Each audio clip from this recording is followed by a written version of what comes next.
बिस्मिल्लाहिर्रहमानिर्रहीम।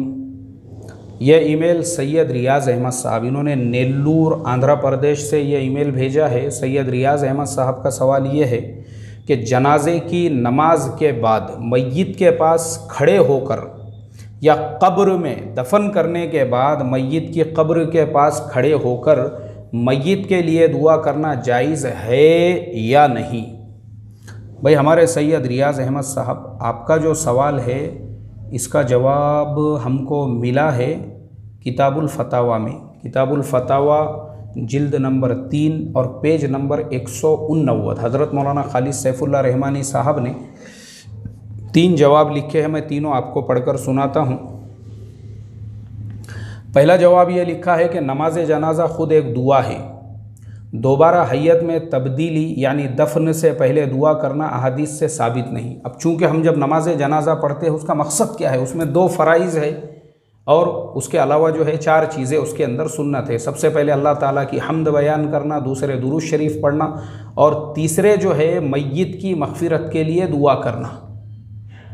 अब जो मय्यत की मग़फ़िरत के लिए आप दुआ कर रहे हैं तो ऑलरेडी उसके अंदर मय्यत की मग़फ़िरत की जो दुआ है, अल्लाहुम्मा मग़फ़िर ली हय्यिना व मय्यितिना व शाहिदीना व गाइबिना व सगीरिना व कबीरिना व दकरिना व उनसाना, ये पूरी मुकम्मल दुआ उसके अंदर आ गई। तो दुआ आपने ऑलरेडी नमाज जनाजा में जब कर ली है उसके बाद में फिर कोई दुआ नहीं है, ये किसी हदीस से साबित नहीं। मय्यत को फ़ौरन उठा के कब्रिस्तान की तरफ ले जाना चाहिए। दूसरी चीज़, तदफीन के बाद दुआ की जा सकती है, यह हदीस से साबित है। मय्यत को पूरी तरह से दफन कर दिए, कब्र वगैरह सब कुछ हो गया, अब दुआ की जा सकती है और यह हदीस से साबित है। और इसका भी हवाला हज़रत मौलाना खालिद साहब ने लिखा है सही मुस्लिम शरीफ हदीस नंबर 2255।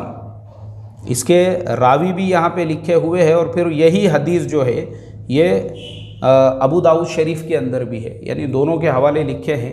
तो तदफीन के बाद दुआ की जा सकती है, यह हदीस से साबित है। तीसरे, कब्र के सरहाने और पायती सूरतुल बकरा का पहला और आखिरी रुकू पढ़ना भी हदीस से साबित है। कब्र जो है, कब्र के सरहाने खड़े रहकर हम सूरतुल फातिहा पढ़ के फिर सूरे बकरा का जो पहला रुकू है वो हम पढ़ेंगे और उसके बाद में उसके पैरों के पास में आएंगे और फिर जो सूरतुल बकरा का आखिरी रुकू है वो पढ़ेंगे। तो ये दोनों चीज़ें पढ़ना यह हदीस से साबित है। उसका भी हवाला लिखा है अबू दाऊद शरीफ हदीस नंबर 3199।